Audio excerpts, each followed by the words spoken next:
क्या आप भी देश और दुनिया की खबरों से रह जाते हैं बेखबर? तो सब्सक्राइब कर लीजिए हमारे HT न्यूज चैनल को और बेल आइकॉन को दबाना मत भूलिएगा। क्या हुआ था? छोटी मोटी बहस पे फायरिंग कर दी। फायरिंग कौन करे? फायरिंग कौन की करे? वो मैनेजमेंट से इवेंट के मैनेजमेंट भी करते। इवेंट के मैनेजमेंट इवेंट वाले ही बोले अभी नहीं मालूम। क्या नाम है इनका? नहीं मालूम।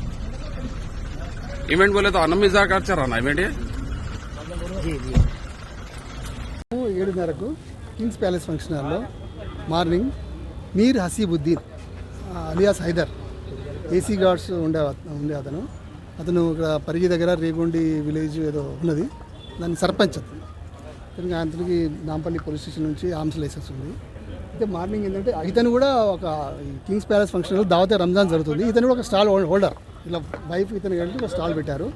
అయితే అక్కడ అందులో ఒక పర్ఫ్యూమ్ ఒక షాప్ ఉంది, టాయ్స్ షాప్స్ ఉండేవి. అయితే ఈ మార్నింగ్ అందరూ వైండప్ చేసి వెళ్ళిపోతుంటే ఈ పర్ఫ్యూమ్ షాప్కు టాయ్ షాప్కు మధ్యన చిన్న గొడవ జరిగింది. ఏదో వాళ్ళతో టాయ్ షాప్ అతను ఏదో పర్ఫ్యూమ్ అడిగాడట.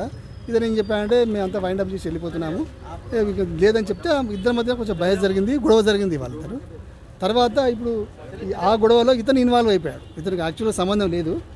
ఇతను వీళ్ళ వైఫ్తో పాటు ఈయన కూడా షాప్ ఏదో టీ స్టాల్ ఏదో ఉందట. ఇక అనవసరంగా ఇది వాళ్ళిద్దరు గొడవ పెట్టుకుంటారంటే ఆయన ఏమనుకున్నాడంటే నా మీదకి ఏదో గొడవ జరుగుతుందని ఫైర్ చేశాడు 2 రౌండ్లు .32 పిస్టల్ ఎంఎంతో. అది అతను ఏం చెప్తున్నాడంటే నాకు ఇది వస్తాననుకున్నాను నేను అని, కానీ కాల్పులు చేశానని చెప్తున్నాడు. కానీ అది అవాస్తవం. అది యాక్చువల్గా అతనికి ఆల్రెడీ థ్రెట్ లేదు. అన్నెసెసరీగా అతని లైసెన్స్ కండిషన్స్ ఆయన వైలేట్ చేశాడు. దానికోసం ఆర్మ్స్ యాక్ట్లో కేసు బుక్ చేశాము, మేము ఇన్వెస్టిగేట్ చేస్తున్నాం. ఎగ్జిబిషన్ ఇది ఈ ఎక్స్పో ఓనర్ ఎవరు సార్? మీరలి.